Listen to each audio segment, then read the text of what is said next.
माहीन, जो देखने में मुश्किल से 18 साल की लगती थी, बड़े एतमाद के साथ ट्रेन के फर्स्ट क्लास डिब्बे से नीचे उतरी। इस वक्त शाम के कोई 7-8 बजे थे। हवा में काफ़ी खुनकी थी। हवा के एक तेज झोंके ने उसके कंधे पर पड़े चमकीले सियाह बालों को बखेरना शुरू कर दिया था। माहीन ने फौरन ही अपने खूबसूरत हाथों की उंगलियों से इन्हें ठीक कर लिया। जैसे ही हवा के एक और सर्द झोंके ने इसे अपनी लपेट में लिया तो माहीन ने जल्दी से ठिठुरते हाथों से अपना सूटकेस और टाइपराइटर, जो सफर में आसानी से साथ ले जाया जा सकता था, कुली के आगे रख दिया। एक टैक्सी मेरा इंतजार कर रही होगी, इसने कुली की सवालिया नजरों के जवाब में कहते हुए दूसरे मुसाफिरों पर नजर डाली, जो कि स्टेशन पर जलने वाली मध्यम और नाकाफी रोशनी में सर्दी की वजह से सुकड़े सिमटे नजर आ रहे थे। माहीन ने कुली को अपने आगे चलने का इशारा किया ताकि अपनी मतलूबा टैक्सी तलाश कर सके। घबराहट और जोश की हालत में इसने अपनी नौकरी के बारे में सोचा तो उसे अपने दिल की धड़कन में तेजी महसूस हुई। उसे ये नौकरी किसी प्राइवेट कंपनी की तरफ से ऑफर हुई थी। तमाम मामला खतो किताबत के जरिए तय हुए थे। वो इसी नौकरी के सिलसिले में दूर दराज इलाके में आई थी। चांद की जर्द रोशनी बादलों का सीना चीरकर माहौल को अपनी लपेट में लिए हुए थी। फिर जैसे ही इसने कुली को वापस आते देखा, जिसने अपने कंधे उचकाते हुए ना में सर हिलाया, तो बेचैनी की एक लहर इसके अंदर उठी। कुली, जो अब पास आ चुका था, बोला, मैडम, यहाँ कोई टैक्सी आपके इंतजार में नहीं खड़ी। इसी वक्त माहीन की नजर नजदीक एक आदमी पर पड़ी, जिसने अखबार को लपेटकर अपने दांतों में दबा रखा था और अपने चमड़े के दस्ताने उतार रहा था। माहीन ने नजरें इस शख्स से हटाकर मायूसी से कुली से कहा, मगर टैक्सी मौजूद होनी चाहिए थी। मिसिस खान ने मुझे खत में ये बता दिया था कि मेरे यहाँ पहुँचने पर उन्होंने मेरे लिए टैक्सी का बंदोबस्त पहले से कर दिया होगा। कुली ने बेजारी से इसकी तरफ देखा, जैसे उसे इन बातों से कोई दिलचस्पी ना हो। फिर बोला, लेकिन यहाँ तो कोई भी टैक्सी मौजूद नहीं, आपको जाना कहाँ है? माहीन ने कुली को पता बताया। कुली ने कुछ सोचा, फिर बोला, मैडम, फिर तो आपको बस का इंतजार करना होगा, जो आपको आपके ठिकाने तक पहुंचा देगी। ये कहकर कुली तेजी से उस आदमी की तरफ बढ़ा, जो अपने दस्ताने उतार कर वहां खड़ा इधर उधर देख रहा था। मिस्टर सलमान, क्या आप इस मैडम को अपनी गाड़ी में लिफ्ट दे सकते हैं? कुली जानता था कि बस के आने में कोई 25 मिनट बाकी थे और इतनी ठंड में तो अब 5 मिनट इंतजार करना मुश्किल था। ठीक है, मुझे कोई एतराज नहीं।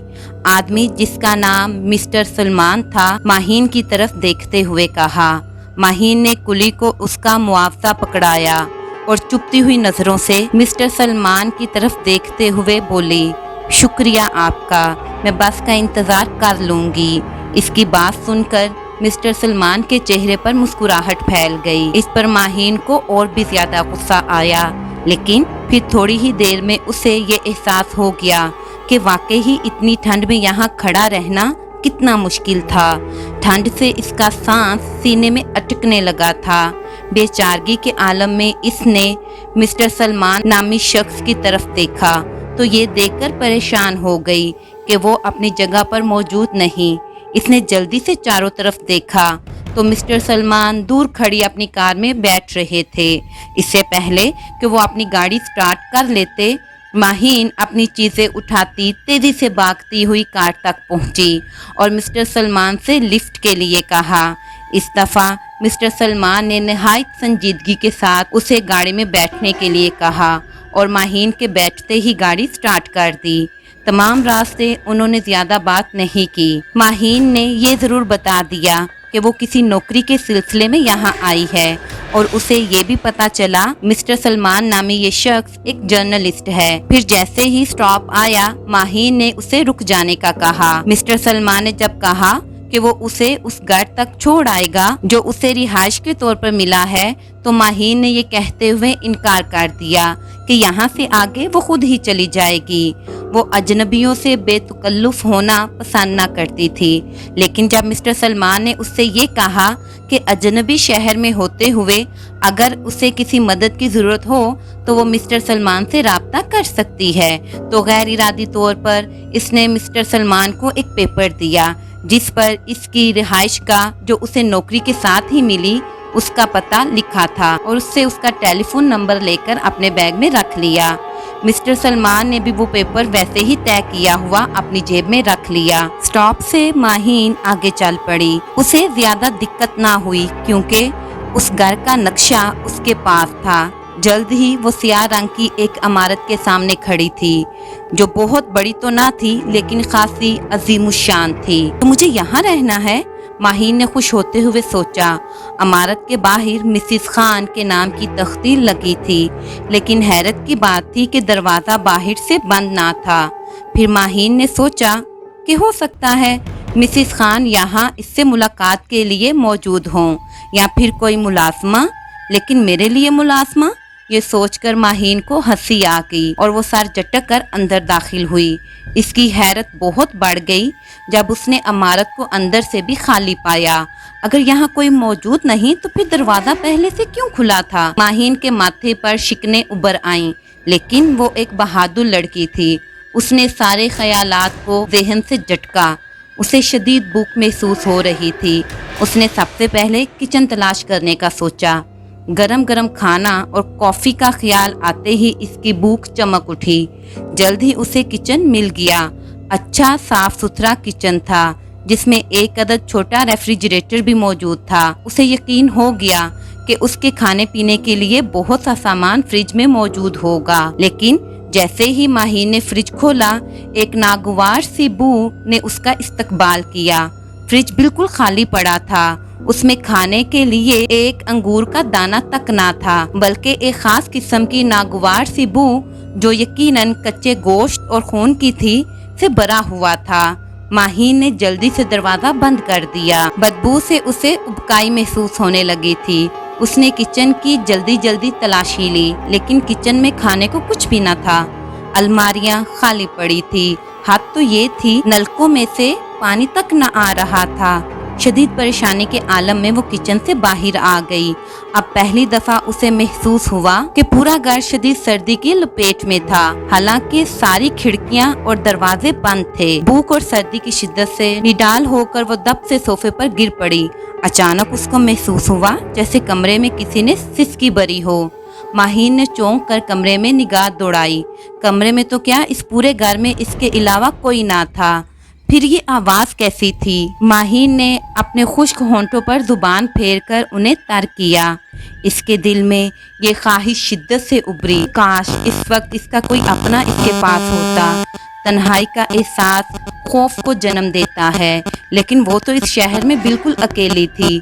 कोई भी तो जानने वाला ना था। मिसिस खान, जिन्होंने इसे ये मुलाजमत दी थी, इसकी तो उनसे मुलाकात तक ना हुई थी। ऊपर से रिहाइश के लिए उन्होंने इस पुरअसरार से मकान का बंदोबस्त कर दिया था। माहीन को यकायक मिसिस खान पर गुस्सा आने लगा। गुस्से के आलम में इसने इधर उधर देखा तो उसकी नजर टेलीफोन पर पड़ी। यकदम इसके चेहरे पर इत्मीनान झलक आया। इस जवान जर्नलिस्ट का फोन नंबर तो इसके पास था, जिसने उसे स्टेशन से लिफ्ट दी थी। वो कुछ माकूल आदमी नजर आता था। माहीन फौरन फोन की तरफ बढ़ी ताकि उससे बात करके अपनी परेशानी कम करे। फिर जैसे ही इसने रिसीवर उठाया तो उस पर यह इंकिशाफ हुआ कि फोन डेड पड़ा था। गुस्से की शिद्दत से इसका मुंह सुर्ख हो गया। इसने दिल में मिसिस खान को हजारों गालियां देते हुए अपना बैग उठाया। मुझे खौफजदा होने की कोई जरूरत नहीं। भूख ने मेरे आसाब पर बुरा असर डाला है। मुझे अब घर से बाहर जाकर खाने पीने का कुछ सामान लाना होगा। ये सोचकर वो दरवाजे की तरफ बढ़ी, लेकिन जैसे ही इसने दरवाजा खोलना चाहा तो खौफ की एक लहर इसके जिस्म में दौड़ गई। दरवाजा बाहर से लॉक था। ये कैसे हुआ? दरवाजा किसने बंद किया? क्या इस घर में मेरे अलावा कोई और भी मौजूद है? अगर ऐसा है तो वो सामने क्यों नहीं आता? यकायक उसे ऐसा लगा जैसे वो उस चूहे की मानिंद हो जो पिंजरे में फंस जाने के बाद बिल्कुल बेबस हो जाता है। उसे किसी अनजानी हस्ती ने इस कमरे में बंद कर दिया था। अब आगे क्या होने वाला था? क्या वो किसी बहुत बड़े खतरे में फंस गई है? गम की शिद्दत से इसकी आंखों में आंसू आ गए। वो खामोशी से वापस हुई और सोफे पर डह गई। जाने कितनी देर वो ऐसे ही बैठी रही। उसे अपनी बूढ़ी माँ और 2 छोटी बहनों की याद आने लगी। उसके बाप का चंद साल पहले इंतकाल हो गया था। भाई उसका कोई नहीं था, लिहाजा घर चलाने की सारी जिम्मेदारी अब माहीन के कांधों पर थी। और यही वजह थी उसने नौकरी करने का फैसला किया और ये भी ना सोचा कि अजनबी लोगों से सिर्फ खत के जरिए सारे मामला तय करके वो इस अजनबी शहर में अकेली ही चली आई थी। दफ्तन कमरे के दरवाजे का हैंडल घुमा। कोई बाहर से दरवाजा खोलकर अंदर दाखिल होने ही वाला था। माही ने जल्दी से इर्द गिर्द नजर दौड़ाई। न जाने आने वाला कौन था और उसके क्या इरादे थे। अपने बचाव की खातिर इसने पास पड़ा एक बड़ा सा डंडा उठा लिया और जरा दूर हटकर खड़ी हो गई। फिर जैसे ही दरवाजा खुला तो एक औरत अंदर दाखिल हुई। औरत पर नजर पड़ते ही माहीन खड़ी की खड़ी रह गई। इसकी वजह इस औरत की शख्सियत थी। दराज कद और बड़े बड़े जिस्म की मालिक ये औरत खासी अमीर नजर आ रही थी।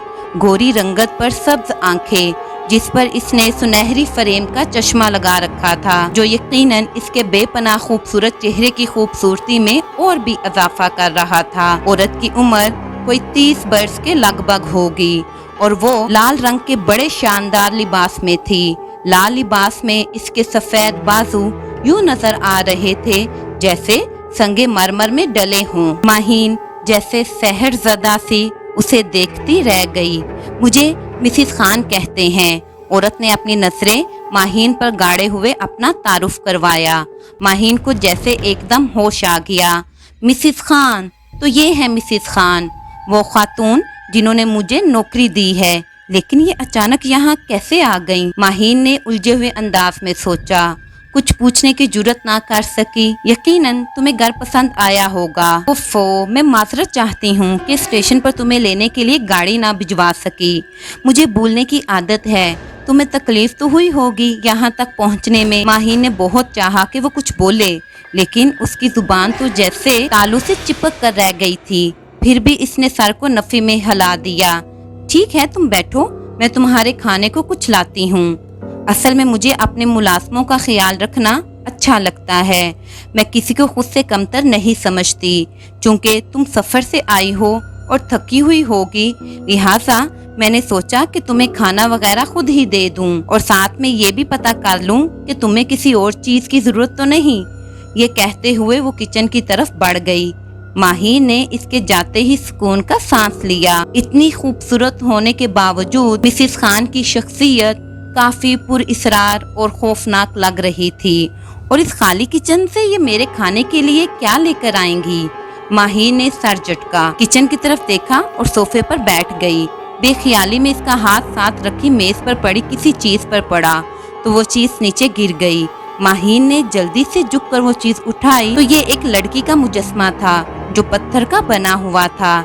लेकिन जिस बात ने माहीन को चौंकने पर मजबूर कर दिया, उसे लगा जैसे मुजस्मे में हरकत हुई हो और उसने अपनी आंखें उठाकर माहीन की तरफ देखा हो। माहीन की तो जैसे जान ही निकल गई। इसने जल्दी से मुजस्मा परे फेंक दिया। यहाँ जरूर कोई खतरनाक खेल खेला जाने वाला है। मुझे ये घर आसेब ज़दा लगता है और ये औरत तो खुद भी किसी खबीस रूह से कम नहीं लगती। मुझे फौरन यहाँ से भाग जाना चाहिए। हाँ, मुझे भाग जाना चाहिए, माहीन ने खुद से कहा और जल्दी से उठकर बाहर की तरफ भागी। लेकिन उसी वक्त मिसिस खान किचन में से आती हुई नजर आईं। उन्होंने हाथों में ट्रे पकड़ रखा था जिसमें तरह तरह के खाने थे। भुना हुआ मुर्ग, सैंडविच, कॉफ़ी का मग और न जाने क्या कुछ।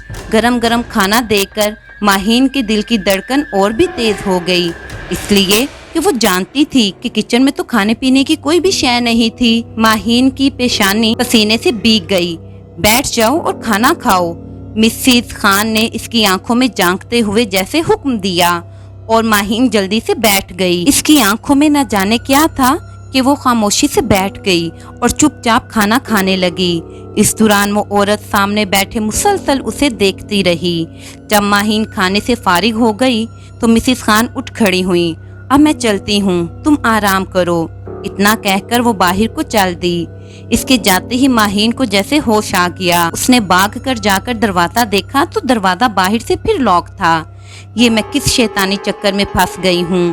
ماہین نے اپنا سر تھام لیا اور جیسے ہی پلٹی، کھانے کی ٹرے پر نظر پڑتے ہی اس کی آنکھیں پھٹی کی پھٹی رہ گئیں۔ ٹرے میں چند منٹ پہلے جو بچا کھچا کھانا پڑا تھا وہ بدل چکا تھا۔ سینڈوچز کی جگہ کسی مردے کی ہڈیاں پڑی تھی، بنے ہوئے مرغ کی جگہ انسانی ہاتھ جو تازہ کلائیوں سے کٹے ہوئے تھے، کیونکہ ان میں سے ابھی تک خون رس رہا تھا، اور کافی کے مگ میں جو کافی تھی وہ انسانی خون تھا۔ یہ منظر اتنا خوفناک تھا کہ ماہین برداشت نہ کر سکی اور بے ہوش ہوتی چلی گئی۔ جب اسے ہوش آیا تو اس نے خود کو اسی کمرے میں پایا۔ وہ بیڈ پر لیٹی تھی اور نزدیک ہی کوئی عورت کھڑی پیچھا کیے کچھ کرنے میں مصروف تھی۔ ماہین کو سب کچھ یاد آ گیا۔ اس کے خوف سے رونگٹے کھڑے ہو گئے۔ وہ عورت بلا شبہ مسز خان ہی تھی، اور اب نہ جانے یہاں موجود کیا کر رہی تھی۔ ابھی ماہین اٹھ کر بیٹھنے ہی لگی تھی کہ اس عورت نے پلٹ کر ماہین کو دیکھا۔ اف، میرے خدا، اس کا چہرہ کتنا بھیانک ہو گیا تھا۔ آنکھوں کے گرد گہرے گڑے، سفید ہونٹ اور چہرے کی رنگت بالکل سفید لٹھے کی طرح، اور بڑی بڑی آنکھیں بے انتہا سرخ، جیسے چہرے کا سارا خون سمٹ کر آنکھوں میں ہی آ گیا ہو۔ اور پھر جیسے ہی ماہین کی نظر اس کے ہاتھوں پر پڑی تو اس کے منہ سے چیخ نکل گئی۔ اس کے ہاتھوں میں ایک بڑی سی چھری تھی جس کی تیز دار چاندی کی طرح چمک رہی تھی۔ ماہین کی چیخ کے جواب میں اس نے مسکرا کر ماہین کی طرف دیکھا تو اس کے لمبے لمبے سفید دانت منہ سے باہر نکل آئے۔ لڑکی، زیادہ شور نہ مچا، دیکھ نہیں رہی میں بیمار ہوں اور مجھے ٹھیک ہونے کے لیے خون چاہیے، وہ بھی تازہ اور نوجوان صحت مند لڑکی کا خون۔ اب تو خاموشی سے لیٹ جا تاکہ میں تیرا خون لے سکوں۔ وہ چھری پکڑے ماہین کی طرف بڑھی۔ خوف سے ماہین کی آواز گھٹ کر رہ گئی۔ اب اسے یقین ہو گیا کہ اس کی موت تو یقینی ہے۔ یہ پاگل عورت جو شاید کوئی بدروح ہے اسے زندہ نہیں چھوڑے گی۔ وہ ٹکٹکی باندھے مسز خان کو دیکھنے لگی جو چھری اٹھائے لمحہ بہ لمحہ اس کے نزدیک آتی جا رہی تھی۔ جان تو ہر انسان کو پیاری ہوتی ہے۔ ماہین کو بھی اسی لمحے اور تو کچھ نہ سوجا۔ اس نے جلدی سے بستر کی چادر اٹھائی اور مسز خان کے اوپر ڈال کر اسے دھکیلتی ہوئی دروازے کی طرف بھاگی۔ اس کی خوش قسمتی تھی کہ دروازہ کھلا تھا۔ ماہین پوری طاقت سے دوڑتی ہوئی اس عمارت سے باہر نکل آئی۔ اس وقت کوئی آدھی رات کا وقت تھا، لیکن گلی میں اسٹریٹ لائٹ کی روشنی پھیلی تھی۔ ماہین کو لگ رہا تھا جیسے مسز خان اس کے پیچھے پیچھے ہی آ رہی ہے۔ اچانک وہ بھاگتے بھاگتے کسی سے ٹکرائی اور پھر بے ہوش ہوتی چلی گئی۔ ادھر مسٹر سلمان جو کہ ایک جرنلسٹ تھا جس نے ماہین کو لفٹ دی تھی، رات جیسے ہی گھر پہنچ کر وہ کپڑے تبدیل کرنے لگا تو اس کی جیب سے ماہین کا پتہ نکل آیا۔ اس نے سرسری نگاہ اس پتے پر ڈالی تو اچھل پڑا۔ مکان نمبر 113، اسٹریٹ نمبر 5، اور بلڈنگ کا نام پڑھتے ہی اس نے اپنا سر پکڑ لیا۔ اس معصوم لڑکی کی جان خطرے میں تھی۔ وہ بلڈنگ اسیب زدہ مشہور تھی۔ اس سے پہلے بھی اس کے باہر سے 10 لڑکیوں کی لاشیں مل چکی تھیں جن کی گردنیں کٹی ہوئی تھیں اور جن کے جسم سے خون کا ایک ایک قطرہ غائب ہوتا تھا۔ بعد میں پولیس کی تفتیش سے یہ پتہ چلتا کہ ان میں سے ہر لڑکی کسی دور کے علاقے سے تعلق رکھتی تھی اور اس کے گھر والوں کے مطابق وہ کسی نوکری کے سلسلے میں یہاں آئی ہوئی تھی۔ مسٹر سلمان چونکہ جرنلسٹ تھا، اسے وہ واقعات کا پوری طرح علم تھا۔ اسے خود پر شدید غصہ آیا کہ یہ پتہ ہونے کے باوجود کہ ماہین اس منحوس عمارت میں نوکری کے سلسلے میں آئی تھی تو اس کے ذہن میں یہ خیال کیوں نہ آیا کہ ماہین کو بھی اسی شیطانش چکر میں پھنسایا جا رہا ہے۔ اس نے گھڑی پر نگاہ ڈالی، رات کے 11 بج رہے تھے۔ اس لڑکی کو ہر صورت میں بچانا ہوگا، مسٹر سلمان نے خود سے کہا اور اپنی گاڑی میں بیٹھ گاڑی کو فل سپیڈ میں دوڑا دیا۔ وہ ایک مشہور بابا کے پاس جا رہا تھا تاکہ وہ वो इन शैतानी कुव्वतों से निपटने के लिए उनकी मदद की जरूरत थी। फिर उस बाबा के पास पहुंचकर उसने उन्हें तमाम बात से आगाह किया। वो बाबा फौरन उठ खड़े हुए। जल्दी चलो, ऐसा ना हो कि हम इस मासूम लड़की को ना बचा सके। दोनों गाड़ी में बैठे और गाड़ी को उस इमारत की तरफ दौड़ा दिया। गाड़ी उस गली के बाहर खड़ी करके दोनों जल्दी से बाहर निकले और फिर बिल्डिंग की तरफ दौड़ लगा दी। ये वही लम्हा था जब माहीन अपनी जान बचाने के लिए बिल्डिंग से बाहर आ चुकी थी और वो शैतानी औरत भी इसके पीछे थी और माहीन सलमान से ही टकराई थी, जिसने उसे फौरन ही संभाल लिया, लेकिन वो बेहोश हो चुकी थी। उधर वो शैतानी औरत भी उस बाबा और सलमान को देख चुकी थी। उसने वापस भागना चाहा, लेकिन बाबा ने उसे उसका मौका ना दिया और मुंह में कुछ पड़ते हुए उसकी तरफ फूंक दिया। उसके साथ ही शैतानी औरत के जिस्म में आग लग गई और वो दहशतनाक अंदाज में चिल्लाने लगी। उसकी चीखों की आवाज सुनकर तमाम घरों से लोग बाहर निकल आए और खौफजदा होकर ये मंजर देखने लगे। फिर देखते ही देखते वो खबीस रूह जलकर खाक हो गई। इससे पहले वो बाबा इसका कुछ इसलिए ना बिगाड़ सके थे कि वो बिल्डिंग से बाहर कभी नहीं मिली थी और बिल्डिंग से अंदर उन्होंने जब भी दाखिल होना चाहा था, कोई नादीदा हस्ती उन्हें अंदर दाखिल होने से रोक देती थी। अब जबकि वो शैतानी औरत मर चुकी थी, तो बाबा ने बिल्डिंग को चारों तरफ से मिट्टी का तेल छिड़ककर आग लगा दी थी, ताकि आइंदा वहाँ कोई शैतानी कुव्वत दोबारा बसेरा ना कर सके। उधर माहीन को मिस्टर सलमान हॉस्पिटल ले गए, जहाँ थोड़ी देर के बाद उसे होश आ गया। खुद को महफूज देकर माहीन को यकीन नहीं आ रहा था, लेकिन फिर जब मिस्टर सलमान ने उसे तमाम वाक़या सुनाया तो उसकी आंखों में खुशी से आंसू आ गए। उसे यकीन हो गया था कि ये सब उसकी बूढ़ी माँ की दुआओं के नतीजे में हुआ था कि उसकी जान बच गई थी और खुदा की तरफ से उसे ये इमदाद मिली, वरना अगर वो मिस्टर सलमान को अपना पता ना देती तो क्या होता। और फिर जब मिस्टर सलमान ने इसे अपने अखबार में एक अच्छी नौकरी की ऑफर की तो माहीन के चेहरे पर इत्मीनान बड़ी मुस्कुराहट दौड़ गई। असल जॉब तो अब उसे मिल गई थी।